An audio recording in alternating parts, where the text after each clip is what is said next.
3, 2, 1. Welcome back, everyone. Today I have 4 very special guests from the legendary hip-hop group Goodie Mob. I got Timo, Khujo, Big Gipp, and Ceelo Green. Yeah. What's up, Seattle? Yeah, see? This is dope, too, because I'd love to see you guys in person. You guys were supposed to be here on tour, but because of the quarantine, this is how we had to set it up. But it's crazy because you guys are all the way on the East Coast, and I'm here in Seattle, and it's only 1 o'clock here, and it's like 4 o'clock for you guys. So you guys have had like a full day already. Oh, yeah. About time to wind down. Yes. So I'll go from, because the screen for me, it starts from, I'll go left to right. So I'll start with Timo. How are you managing with this quarantine? Oh man, I'm managing pretty solid, man. I've been blessed and highly favored. I have enough room to move around. The whole family, they had their own little space, so we spaced out pretty good, man. It's lovely. I can't complain about nothing. I've been playing a whole lot of golf, man. Getting my strokes down. Pretty soon, Wow, okay. That's dope. Come on, they say getting his strokes down. I've been doing some different kind of strokes.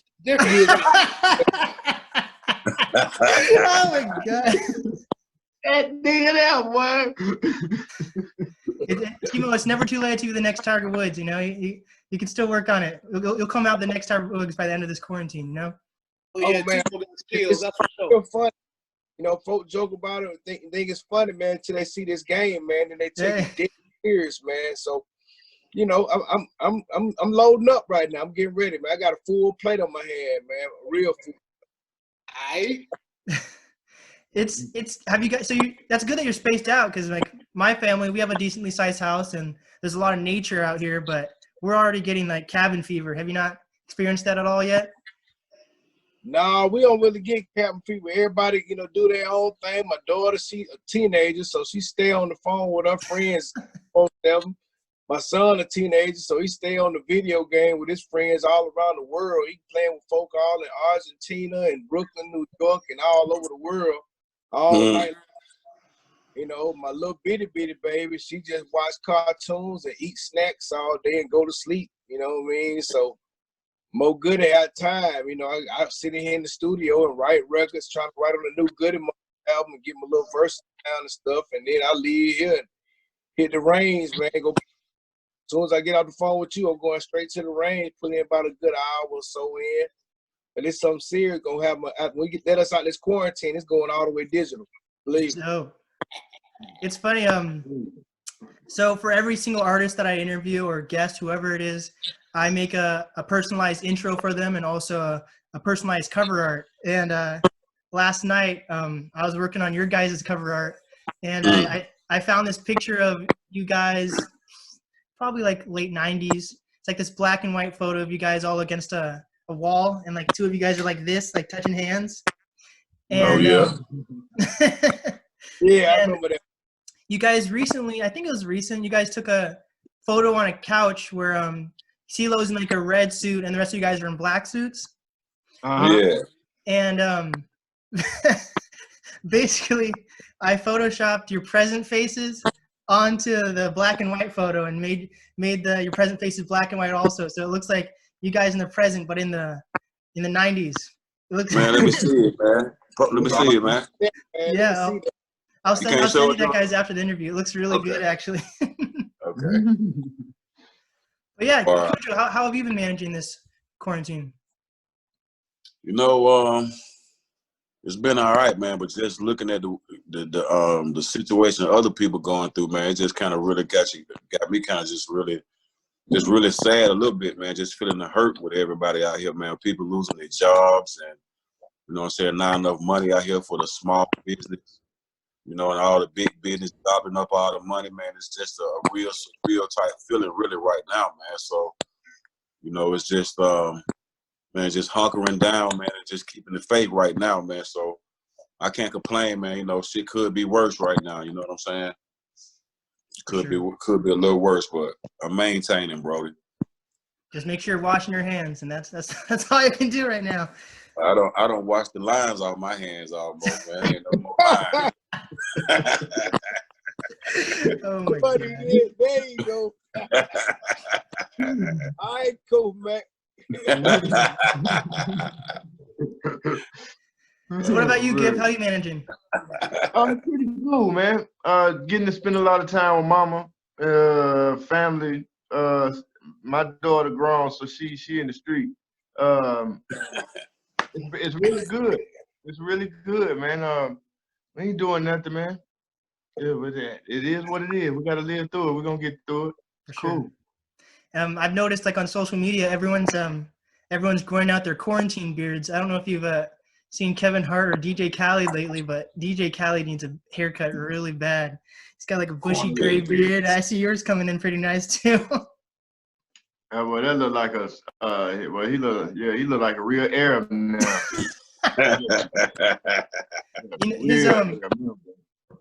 His stage name before DJ Khaled was Arab Attack, so he had to change that. That's probably who we see with all the hair.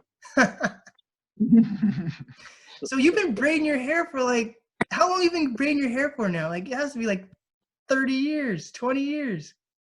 Yeah, I ain't got no haircut since high school, man. Oh shit. Since I came out of the box fade. Dang. Yeah, so I ain't cut it some, being on tour and this, and didn't have nobody to do it. I didn't tow my hair out, so it's like I'm just regrowing it now. It's good though. Healthy now. I'm glad I'm at home. I can take care of it. I've been using Jamaican black castor oil. It's so good in your hair, and I've been growing out my hair for like 2 years now.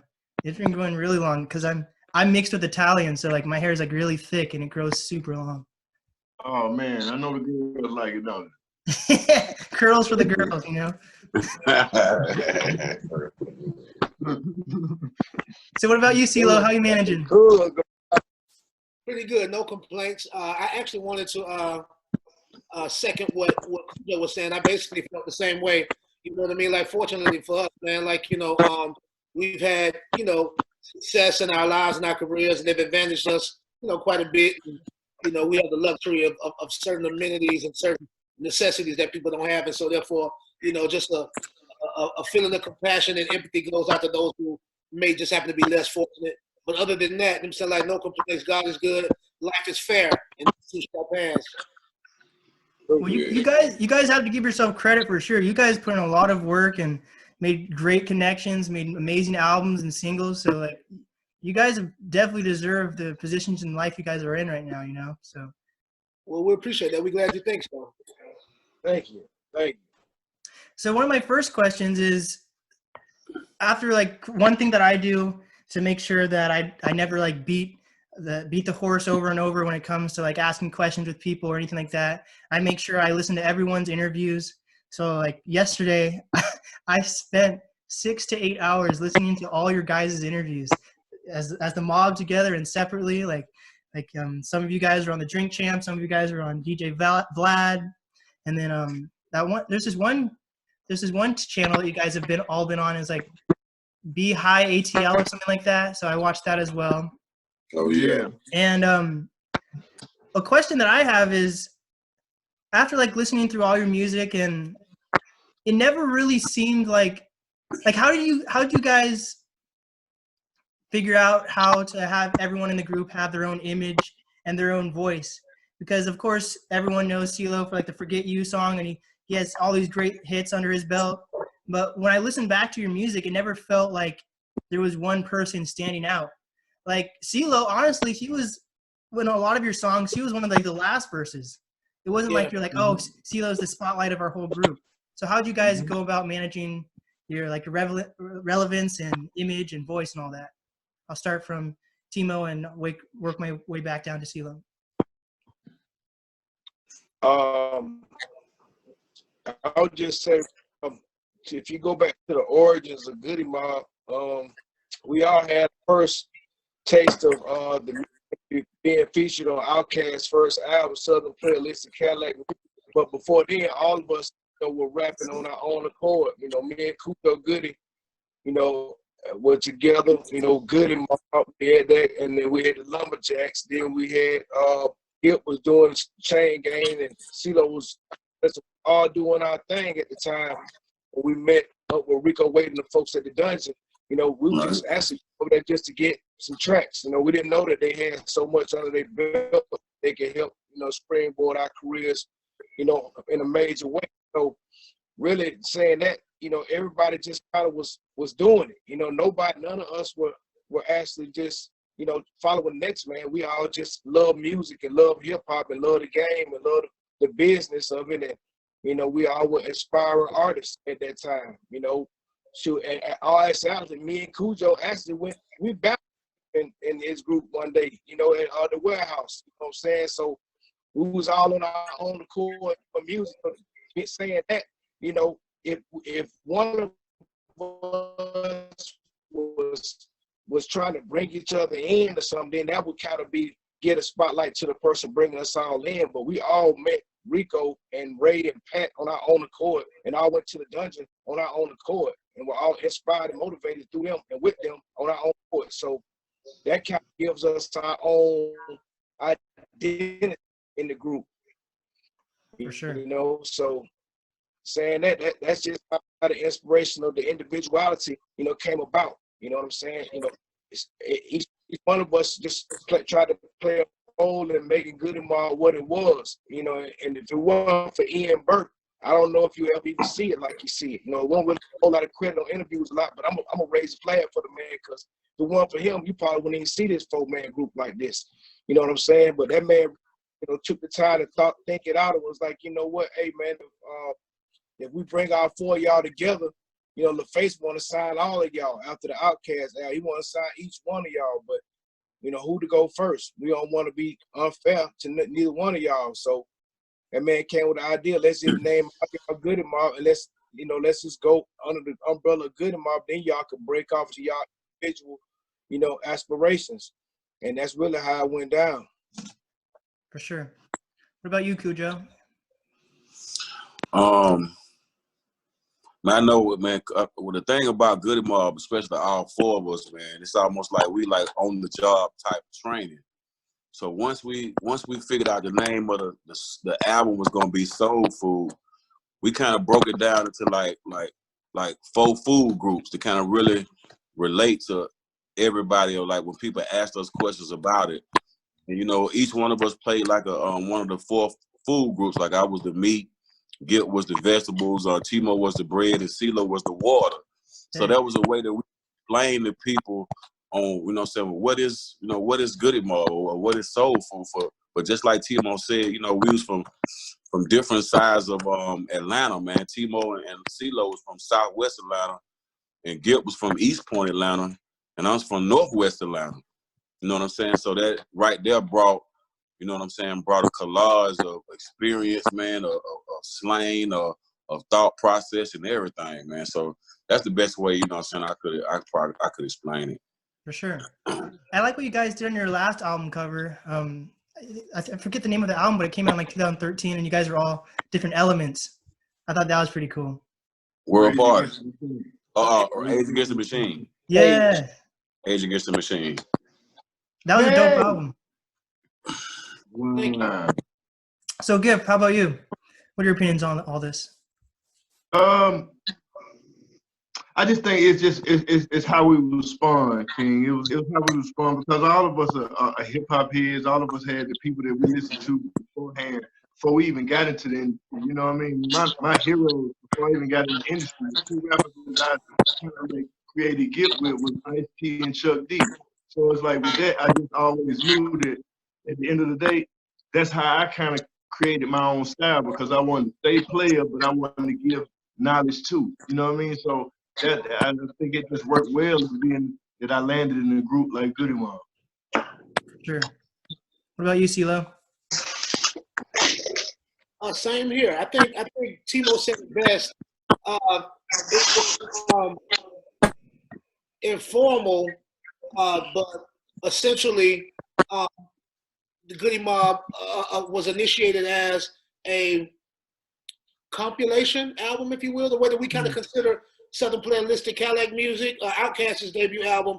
You know, even though it's their formal debut release, and they were the focal point, it still was a collaborative effort with all of the different elements and opinions and input, perspectives, and everything that everybody had to offer. We were all open to each other's influence.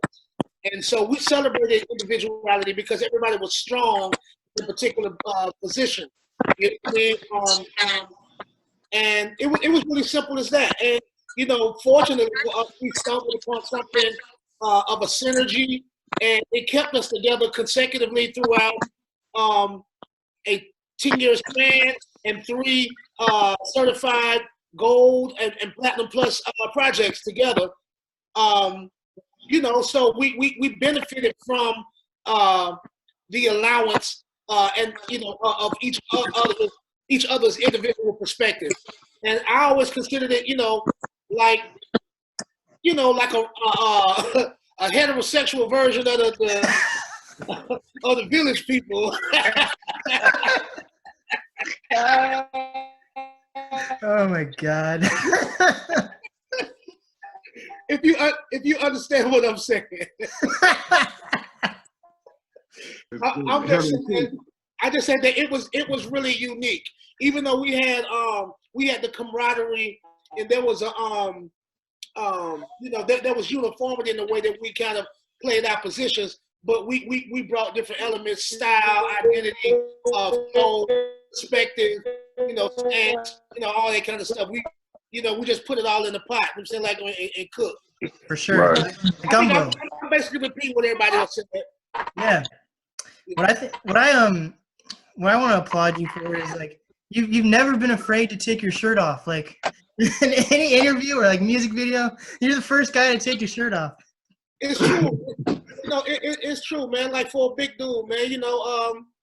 Yeah, it's all in good fun, man. Everything I did, everything I've ever done is, as far as that stuff is concerned, like, just been out of fun, just being ridiculous. You know what I'm saying? It's a South thing, man. Yeah, being beautiful in Atlanta, Georgia, man. Women like men with big bellies, man. So that's a thing. Yes. And one thing, Ceelo, like, I'm basically considered an adult now because I'm 19, but I still occasionally I occasionally watch cartoons, and I'm not afraid to admit it. My favorite cartoon actually is Teen Titans Go. And when I saw you like you were like literally on the show, and you had like that theme song. How did that come about? I basically, the opportunity was presented to me by the agency that I was partnered with at the time, William Morris. And they have film and television division, touring division, so on and so forth. They're an artist agency, so it came by way of just a coordination and a collaborative effort of just trying to broaden the brand. I'm saying, like embellish upon the brand, doing different things. People thought that I had an interesting speaking voice and thought that maybe I could possibly do well in that capacity, for voiceover. And ultimately I did it, and I've done it successfully a couple of times. Yes. Teen Titans, American Dad, Boondocks, to name a few. Oh shit! Wait. And then Hotel Transylvania, so I did that one too. Weren't you like the talking like hot tub on American Dad? Yeah. Oh my God. I remember that episode. I didn't think nothing of it, so I can't even really fully take the credit, man. It wasn't my idea. It wasn't initiated by me. You know what I'm saying? It's just a little bit of follow through and a little bit of audacity to just try new things. For sure. It was dope, man. It was. So Timo, on one of your interviews, you were saying how you kind of feel like all the artists nowadays, in a sense, kind of sound alike. And after doing like some research on the group, and I kind of need clarification on this. There's supposedly like generations to the Dungeon family, like Future somehow is associated with the Dungeon family. Like, how does that come about? But it's his first cousin is Rico Wade. So we remember Future when he was a little boy. He used to come over there and watch us rap in the studio and hang at the dungeon and just be in the whole atmosphere. And one thing about him, he watched what was going on. He kept a real good eye on what was going on, and his work ethic was impeccable. When everybody would go to sleep and would leave at night, I'd pop back up at night, you know, when I ain't had nothing to do, just to holler at Rick, see what's going on, and he'd be in there recording. So I knew one day something great was gonna happen to that guy, and you know, and it did, and much love and much respect to him for it. You know, just glad to have him a part of the family. Does he stay in contact with you guys at all? Oh yeah, we say we out time to time, most definitely. Most definitely. That's Number dope. love. Yeah. So Khujo, so DJ Vlad is like definitely one of the top like media outlets right now. It's like the Breakfast Club, Sway in the Morning, DJ Vlad, sometimes No Jumper. How did that interview come about? Actually, man, a friend of mine that reached out to me. He's like, man, you ain't never did Vlad before? I was like, no, not really. I ain't never did it before. So he got me in contact with this guy named Mafia. And I think Mafia is the young brother that was doing all the graphics and stuff for Vlad. And I reached out to him. I was like, well, shit, just see if he's interested. Because I didn't think he'd really be interested. Because I was just like, shit, okay, yeah, whatever. I tried. It's worth nothing beats a failure but a try. So I tried and reached out to him. Then next thing you know, man, Mafia got back to me. It's like, hey, man, I mean, he says, man, he'd love to interview you, man. It's like, man, you guys, Goodie Mob is one of his favorite groups out of all times. I was like, man, you know, with that type of invitation, you know what I'm saying, I couldn't pass that up, man, to do that. So, you know what I'm saying, shout out to him, man, for keeping it 1K, you know, really. You know what I'm saying? I didn't expect it to go as well as it did, you know what I'm saying, when you hear about a lot of comments on him or who he is or what type of work to do, but it was, to me, man, it was just like a regular interview, man, really, to me. It was a dope interview, though, man. Appreciate that. You guys all have a lot to say, and I'm honestly really honored to have you guys all on the same video chat. Like, you guys are dope. So Gipp, I'll start with you. What have you guys all done to, in some sort of way, to stay relevant or continue other ventures? Like, Ceelo's been in TV shows. I know one of you guys has written a book. Like, what have you done? Man. Tell everybody bye. Tell everybody bye. Gipp has done more movies than all of us. Movies. I did a few things, man. Movies. Trying to keep the music going, and at the same time, just staying sharp on, you know, just as an artist. You know what I mean? Just staying sharp. As far as what we getting into now, it's like get ready to launch the CBD line, and soon the cannabis line once we get back to LA. But the CBD line will be in Atlanta next week. That's dope. Have you been talking to Cocaine about his like new strain that he's making? Like, what's it called? It's like the cocaine strain or whatever. Yeah, he's doing it. He's doing it. He's doing it, man. Everybody should get into it, man. Right now, you know, cannabis right now is a necessity out west. So everybody who's in the game out west is getting money right now. So that's one place does not hurt. So it's smart. For sure. It's really relevant out here because if I'm correct, Washington was like one of the first places for it to be like legalized. So like it's definitely y'all huge. Got the best in the world. Well, I remember we used to come up there, man, like y'all had the best weed in the world. It was y'all in San Francisco. Yes, sir. Yes, sir. It's Seattle and San Francisco got the best weed, and then right in the middle of y'all got Humboldt County. So you know they got the best. For sure. Yeah, there it is. What about you, Timo? What have you done to continue other business ventures?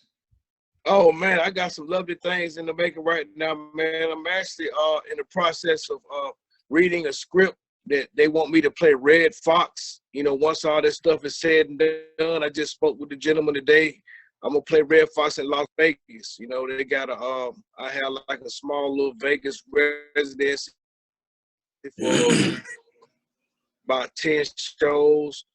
So we set up.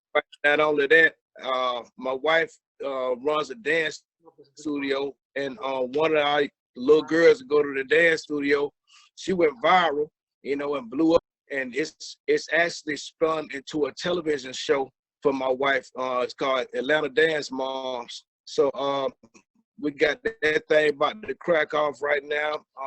That just signed the contract for that this week. So, you know, we got that going. That's going to be really in the near future. Stuff going on right now. You know, it's lovely, man. I just really been playing my position as a hip-hop artist, you know, trying to just fall in line with that because that's my first love. That's what my heart, my desire are. You know, I don't worked on records and drop records that just haven't gotten the response that I want, but they got the love that I need to keep going. They keep me motivated, keep me inspired. For sure. You know, and that's my lifeline. Just sitting in my studio producing music. That's how I live. You know, that's how I make it through each and every day. Just having that freedom to express myself on my music, man. And that's what I'm gonna keep out of here. For sure. Almost took it to the house, boy. So Ceelo, like everyone knows, you've done crazy adventures and everything. Like I've listened to your new single, "Lead the Way." Is that what it's called, right? Oh, it's called "Lead Me." Yeah. Yeah, that song's dope, man. Do you have anything else in the works right now? Well, fortunately for all of us, that we're still, you know, independent artists, and so I did a one-off situation for that particular project, and it won't enable me to do a multitasking or do a couple of different things at once. I really would like to do simultaneously all of these projects that we have pending, and we're in the process of you know, and that's doing another Goodie Mob album as we speak, and then that's also working on a new Gnarls Barkley. So I got my hands in a couple of jars, man. Like, you know, trying to do what I can without allowing anything to suffer. You know what I'm saying? Sounds good. That's dope, man. What about you, Khujo? Well, this Friday, man, I was supposed to be releasing my new album called Echoes of a Legend. Ooh. And that'll be out on all platforms, man. And I most definitely got the Goodie Mob on that thing, man, representing with me. And that's what it's all about, man. The fans won't let me sit down and not do nothing. So that's what it's all about, man. Especially these days and time, man. People want to hear new music, man, especially from one of their favorite artists and then their favorite group. So, man, yeah, Echoes of a Legend, man, comes out tomorrow, bro. That's dope. What is Congrats. What is the relevance between your name Khujo and the movie The Dog Khujo? Does that overlap at all? Well, the thing that I like about growing and about being having your senses exercised, man, you get a chance to do a lot of research. But I really did research to see where that name Khujo comes from. That's not really the way you spell it, man. It's really spelled Cudjo, Khujo. Huh. And really that was the name of the last transatlantic slave that was over here in America. And the reason why they called him Khujo was because he was born on Monday and he didn't have a name. So they gave the slave that was born on Monday the name Khujo. So I'm gonna roll with that one. I'm gonna roll with that one for now. Because I really think it was some type of sabotage or some type of conspiracy for us not to know really who Khujo really was as far as him being portrayed as a dog. So it had to be some reason why they would make a movie called Khujo and have the name portrayed as a dog. But when you actually look that word up, man, and spell it differently the way it's supposed to be spelled, yeah, you really can unlock some doors, man, to my history. So I'm gonna roll with that one forever. Yes, that's way better than the dog version. Plus, that movie wasn't that good either. But I like St. Bernards, man. They some cool ass dogs. They just slob a lot, though, man. Yeah. I'm just stuck with some really barking chihuahuas at my house. Chalupa. Oh man. So, Gipp, Yeah. what is, because you guys are all from Atlanta, how do you guys follow like the new groups or the new artists that come out of Atlanta, like Of course. Migos? Of course. That's a specialty of mine. I stay on top of everything that's going on in Atlanta. So what you want to know about? How do you guys in a sense take credit for like all these newer like hip hop groups that have formed in Atlanta at all, or do you just market? We take credit because at the end of the day, anybody that rap in Atlanta, they either rap like one of us. It's one of the 6 out of the Dungeon family. All the styles were made up from our styles. If you singing, you doing low. If you on the Georgia trap, you talking about Joe. You talking about the knowledge with King, street knowledge. You talking about T, college. You talking about the player. You talking about Gippy. So I mean, like everybody ain't got. I've sat down with all of them, man, from Young Thug to Long Way to. I've sat down with all of them, and all of them just say that, you know, we are the inspirations. We surely are the inspirations as far as when it comes to fashion. No crew has done what we've done with fashion. No. So with that being said, we broke all the rules early. You know what I mean? So that's to a certain degree. That's why Atlanta, to me, that's the reason why we have been ahead of everybody for so long, because we broke all the rules and we made the kids feel like it's nothing that you should be ashamed of. Express, you know, I had a saying when we first came out, a lot of people couldn't understand our dialect. So the biggest thing I thought, I said, well, if you don't understand our dialect, I bet you remember what we look like. So that's the thing, and it's worked. And you guys have all kept like the same hairstyles throughout the years too. Like Ceelo's always been bald. You got the braids. You just got the braids. Lord had all kind of haircut. Lord had all kind of haircuts, man. I wish I had some hair. That's where the wigs came from. Like, I always wanted hair. I messed my hair up putting perms in my hair early. Oh man. But if I could grow my hair, I would grow my hair like Eddie Murphy in Vampire in Brooklyn.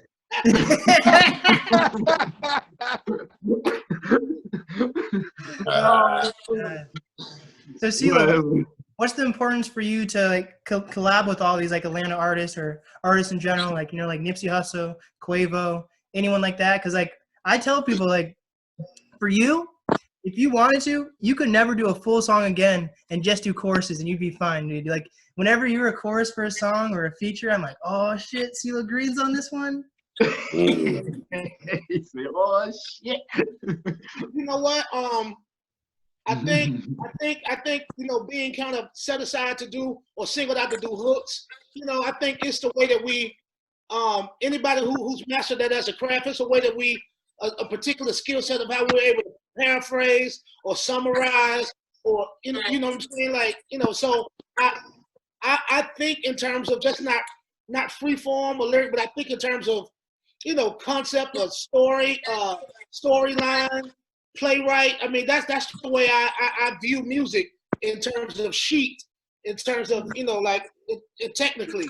So I just learned how to you know, summarize songs in that kind of way. And after a while, it became my staple when I had done it so much for us internally.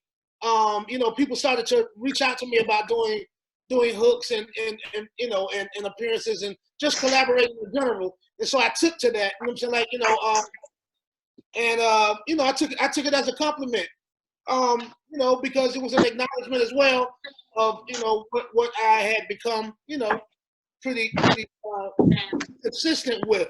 So, you know, anytime any one of the young ones reach out to me, you know, I take it as a love language and an acknowledgement and you know you got to answer that. You know, you got to answer that with reciprocated love, and that's why we go and we do our thing, and we keep the tradition going. For sure. But you know, Cocaine says he's a master of all the choruses. He says he's the hook king. He is. For sure. He is. Rest in peace to Nate Dogg. And you got guys like T-Pain. When I kind of had my moment, you know, as far as the South, T-Pain kind of came in and took over that slot.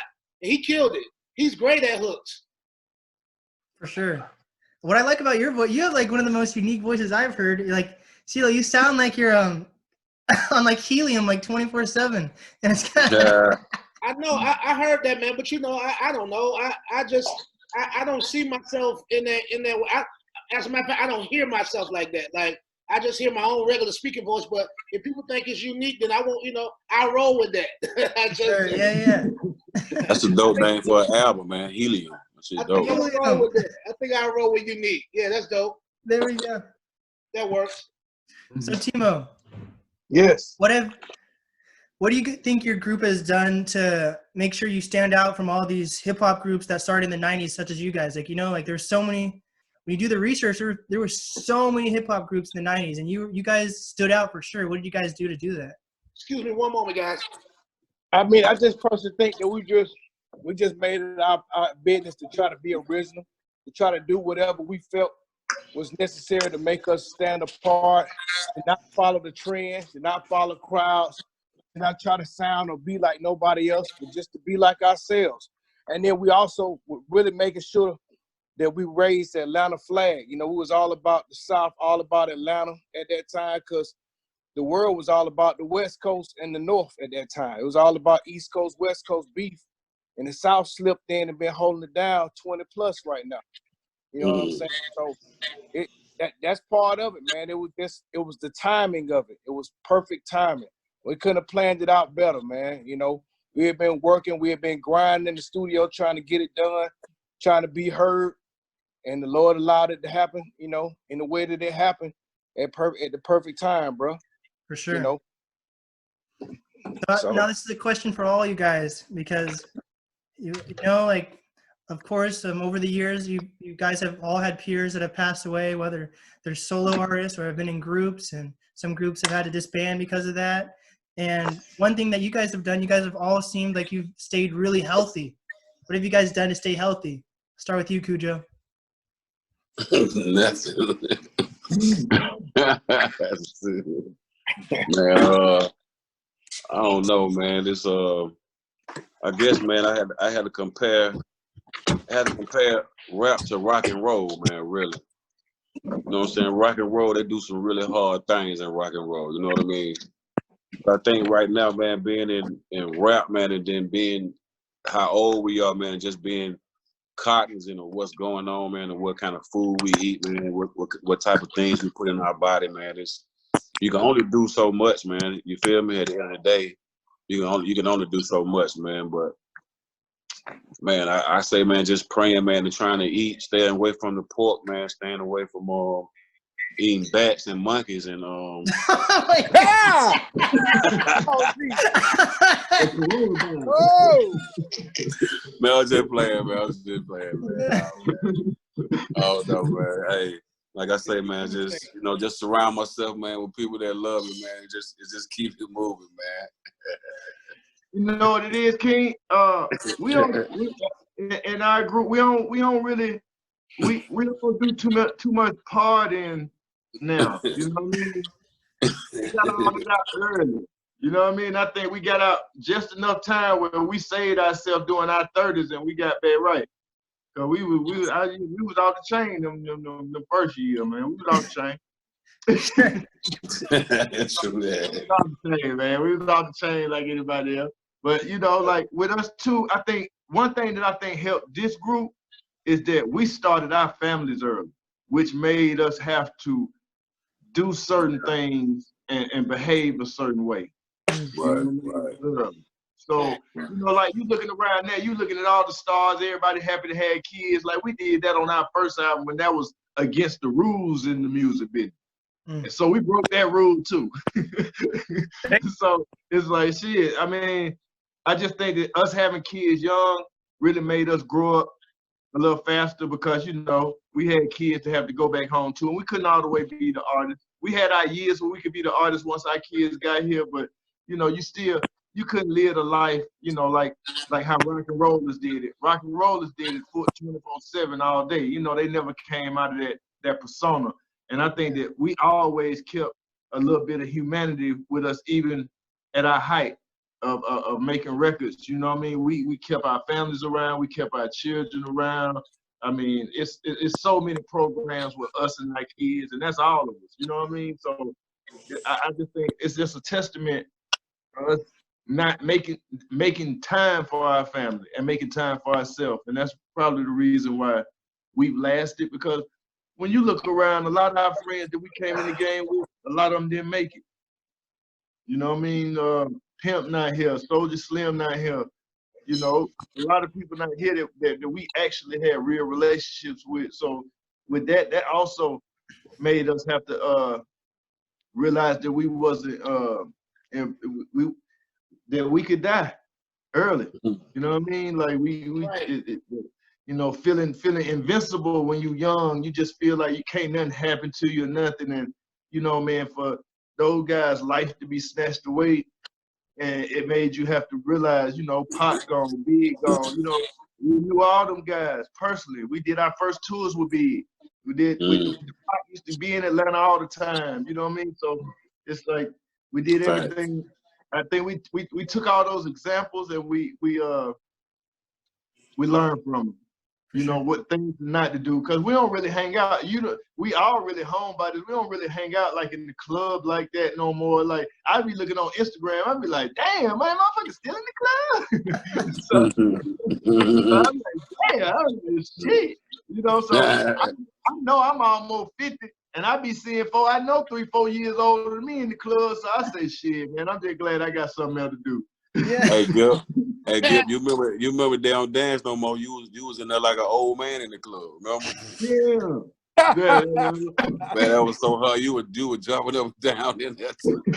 With that gray hair, yes, sir. Man, it was so hard, man. And now, man, you just like you saying, man, the same thing, man. You walk in there, you gonna see somebody in there with some gray up in there. Yeah. They in there. Yeah. You know. That's but funny. but I'm gonna tell you this, G. It's also the music we made. You know, because when you look at everybody and what their presentation was to the rap.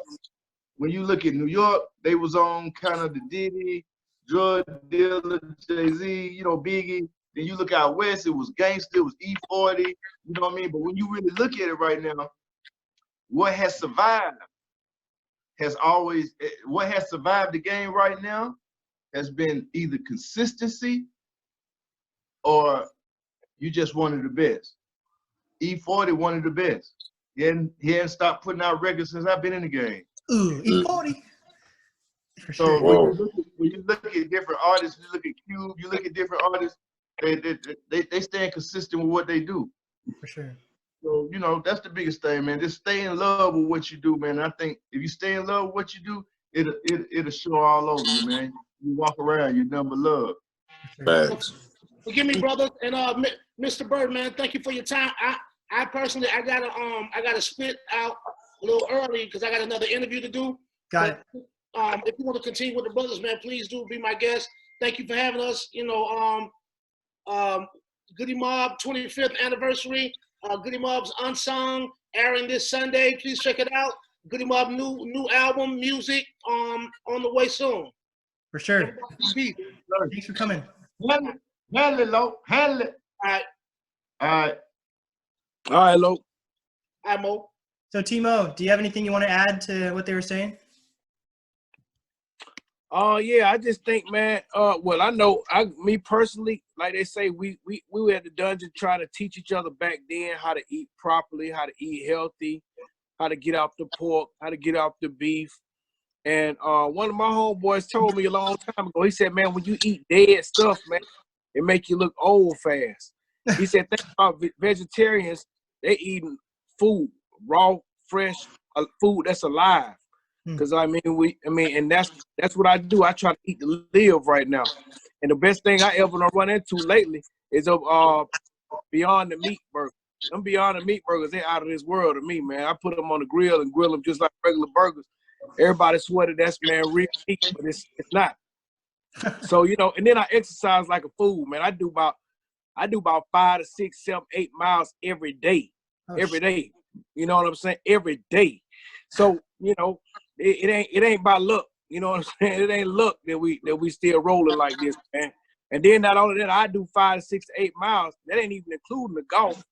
That's another 5 to 8, 9 miles worth of walking. So I might do 25,000, 30,000 steps every single day. You know what I'm saying? And I'm 48. I guarantee you can't none of them 21-year-old dudes hang with me, man. You know what I'm saying? That's really my motivation, man. I'm trying to show these folks you can live forever. You can do it as long as you ready to do it, as long as you take care of your body, man. You know what I'm saying? That's what I'm all about right now, bro. As soon as we get out this, I'm going to the weight room and hit this iron, man, because I'm serious about this, man. Y'all see us, man. I want y'all to know we the best in the business, bro.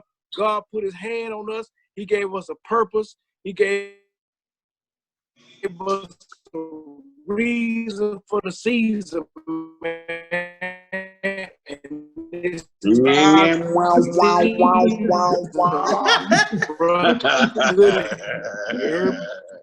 Sure.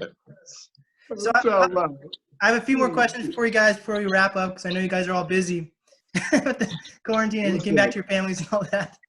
But one thing that I took away from a lot of your interviews is that you guys had like a different mindset when you were rapping and making your albums. You guys all said that you weren't trying to like push any like warnings when you were like making your songs. But now that when people look back at your songs, they're kind of like, oh, there were like warning signs in the songs, like cell therapy. They're looking through the window, things like that.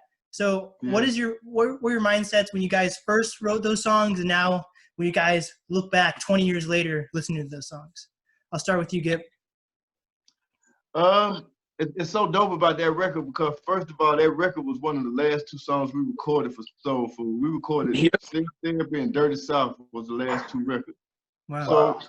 So the biggest thing about anything, man, about that particular record is that to be able to sit here 25 years later and these people are just now really understanding what we were saying. They just now starting to apply the knowledge. This world had to stop for that record to even look like or feel like what that record was. Now that record is deeper than it's deeper than the ocean. Because it's like we took a book, we gave our own interpretations of what we thought the world would be, and 25 years later, the world is that. Now I don't know no other rap record that has ever done that before. I don't know. It's not one that's made. The only rap record that makes sense in this time and day right now is Goodie Mob, Ceelo Green. Only record that you could apply to this time. For sure. So with that being said, God, he had us on the long run. Like, I ain't gonna give it to all y'all at the beginning. I'm gonna say something for y'all. Because right now, tell me this. I don't care if you the biggest gangster. I don't care if you the biggest drug dealer. You ain't got nothing like cell therapy. It ain't nothing like cell therapy. I don't care. And to me, I mean, like, you gotta look. Certain genres not even gonna come back the way they used to be. Gangster music would never be gangster music again. It'll be a version of it. You know what I mean? But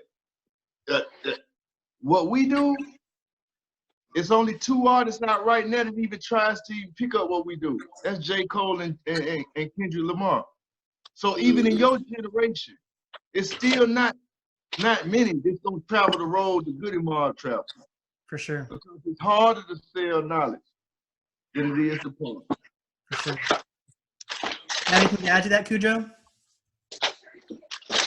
Man, you know, Gipp said it good, man. Man, just you know, just dealing with organized noise and just coming out with that track, man, because that's the first thing you really hear. You know what I mean?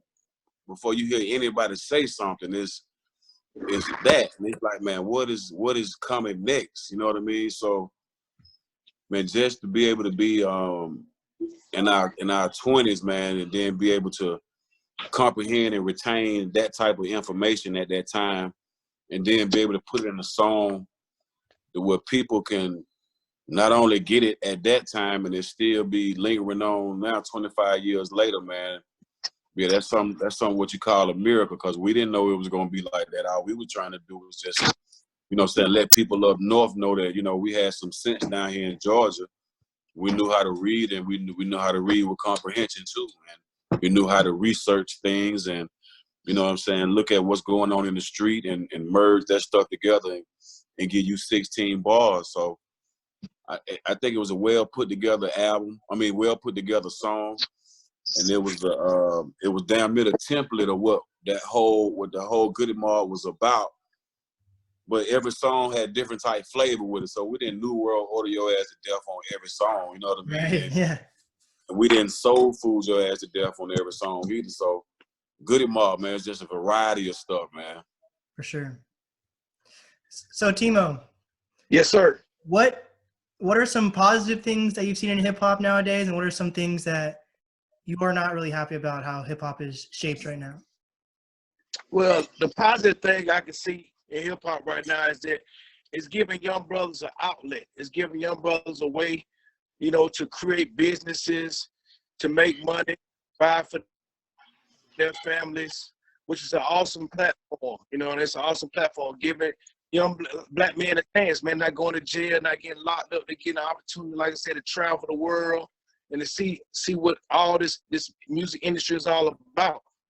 Right. The negative aspect of it is, I feel like it's not really giving all artists an opportunity, because the powers that be fund music that's kind of quote unquote dumbed down type music. Music that's not really saying the type of stuff that Goodie Mob said. And it's not the artist's fault. What it is the major labels and the powers that be dangle these big checks in front of, you know, normal artists like Goodie Mob, artists like kids, artists that's out here starving, trying to be heard. You know, they getting money dangled in front of them, and they're not really able to be all that they really want to be. It's like they are kind of trying to make sure they make music that's satisfying to the powers that they have to write the checks, so that they can get check cut, as opposed to just making good music. For sure. So that's the thing in the past. That's what I don't like about the music right now. For sure. You know, but it ain't about me not liking it. It's about me doing something about it, being proactive. Now you got an opportunity to be heard again, to be promoted again on a major scale, and to give y'all the best of Goodie, man. That's what it's all about. I personally think, you know, jumping off the subject just a tad bit, I personally think that this whole thing was set up. You know, this whole experience that we're all going through right now was planned by the powers that be. You know, because it was very ironic that 1,600 CEOs stepped down right before this jumped off. Yeah, like Bill Gates. That was weird. Hey, man, and that's just one. We're talking about 1,600 CEOs since September have stepped down. Right on time, man. Right before the stock market crash, right before all these businesses going under, right before Delta can't even get 25 people on a plane, right on time, right? You know, perfect timing for 1,100 CEOs. So, you know, I'm going to leave it at that, man. I'm going to put it in the music. Damn. I'm going to put it in the music. You're going to hear about that. You're going to hear about this. Yep.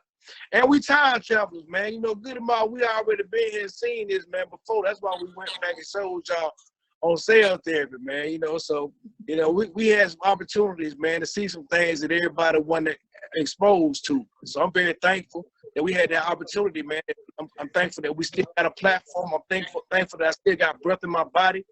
I'm thankful that we all still healthy, we still here, and we love each other as brothers, man. For sure. And we're ready to go. We're ready to go. Yes. TTG. Yes. So, Gipp. Yes. What is some advice that you wish that you were given at an early state in your music career that you want to share to people now that you can enlighten people with? I ain't gonna tell you no lie, man. I be very, very, very, very, very honest. One of the things that I think that I would have just waited on, I would have waited on getting married and just closing myself off and not being able to really find out the true self, my true self, before I just gave myself away like that, because it's like I didn't have a chance to really grow as an artist. You know what I mean? Right. I didn't have a chance, and I think, you know, when you look at the success of Drake, when you look at the success of 3000, when you look at the success of certain people, like even with Ludacris, people like that, a lot of people kind of like they took their opportunity a little bit more personal. You know what I mean? Because they made sure that they got everything they wanted out of this before they started. You know, because once you start a family, once you go with the girl and shit, man, you kind of get thrown off. You don't get to go to the studio like you used to. You don't get to do a lot of stuff that you used to be able to do once you start a family. So I just think I should have just did it a little later, like probably on the third album instead of the first. And then I think I would have been able to kind of master, you know, this business a little bit more, you know, because, you know, not being able to concentrate on this business. When you look at other people's success, it's because they took the time out to really learn this shit. And they were selfish about themselves. But you know, that's not what I come from. So I can only, you know, deal with the way I came into the game. You know what I mean? And I come from a mother and father, so it's been together my entire life. So that was my life. But just knowing, looking back now, it was having a family and having to deal with fame and all that shit as a young man. It was confusing a lot of times, man. It was hard. It was hard because, you know, in some places you should have took a little more time and put a little more time in it. You was away because you started another situation. So that's all, you know. But I mean, at the end of the day, it's all good, man. We got here. The game is good, and just to be able to say Goodie Mob is the most relevant group from the '90s, period, right now. For sure. The biggest group from the '90s. Yeah. So it's, right now, I ain't really tripping off how it unfolded. You know what I mean? I'm just saying that I think I would have been goddamn a fool with it, boy, if I had just goddamn, you know. Cause right now, when I look at Drake, I'm like, man, for that better have the consecutive hit record, and really master his shit. So when he put this music shit down, he ain't got to worry about it no more. That's all. You know what I mean? And you know, 3000 did the same. He did his great album. You know what I mean? And I think that maybe I was gonna come in this fourth quarter. That's what we're looking for. For sure. So it's all good. That's the only thing I think that I regret from my young age. I think I would have just dealt with my business of being an entertainer before I tried to, you know, be a daddy. Yeah. You know what I mean? I totally agree with that. I think that's important to hear from people like you. Like honestly, like I kind of think the same way when it comes to like kids or getting married or anything like that. Yeah, man. Say get man, you young, man. You young, man. I'm gonna tell you this. One of my millionaire friends told me this. He said, "Hey, man, I wish somebody would have told me this." But he said, man, his uncle told him when he was young. He said, "Don't get married till you 35 years old, because when you 35 in your 20s, you don't know shit. You don't know shit. You just got them trying to figure yourself out." But Sure. but one of my mentors named Royce from the Bahamas, he said, man, if hey man, you don't get married till you 35, because once you 35, you know who you are. You put the money up, you secured yourself in your career. He just said it's just smarter, man. It's smarter, but you know, you got to remember now, black people we didn't have that. You didn't stuff like that talk to us. The biggest thing a black man taught us, hey, get a girl. People are not, you mean, people that have money. So had it to lay down with. You know what I mean? So with that, they say this is in our culture to always have a woman. But at the same time, as you see other coaches, they play it out. They playing it out more. And it's like, it's just being at this age, you got to understand, you know, cause this shit that's happening in Goodie Mob ain't gonna happen to nobody else. You know what I mean? It might not happen to nobody else. So, you know, where we being able to go back and change our mistake, other people will not, because they didn't have the same material. For sure. Well, Timo and Khujo, I'll ask you guys one final question, and then we'll wrap this up. I'll start with you, Khujo. What is some advice that you give to up-and-coming artists, creators, influencers? Oh, man. I just say, man, just educate yourself, man, in the business you're getting into. If you like the music industry, you know what I'm saying, educate yourself on how you get paid.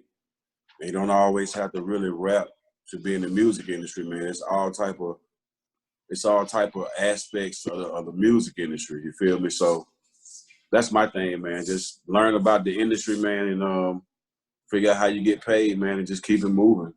For sure. Yes. Timo, any advice? Man, the biggest advice I can give, man, to everybody right now, man, is to be very humble, to study your craft to the best of your ability, to live and breathe and die about this thing, man, if you want to be a part of it. And to keep God first, man. Keep God first in your life and ask him, and he'll guide you, man. Let him fight your battle. Let him guide you where you need to go, man, and you'll definitely get there. Because I'm going to tell you, this is a very, very devilish industry that you're dealing with. It ain't no love. It's all about money, you know, and progression and being successful. Ain't nobody think about nothing else. But right now, God put the world on hold so everybody could press the reset button.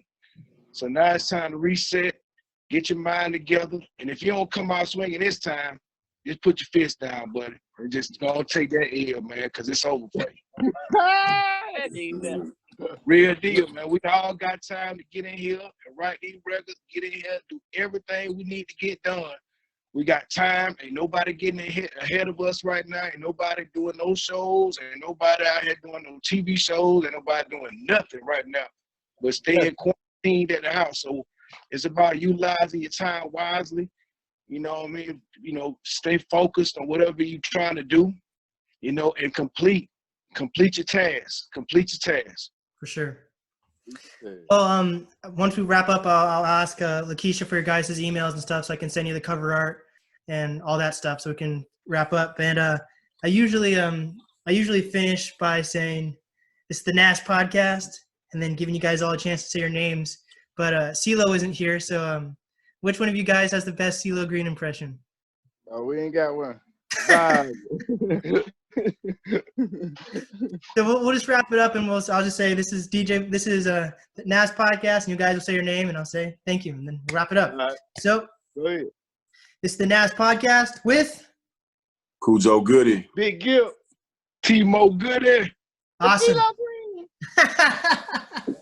Man, Ceelo Green. All right, Steve.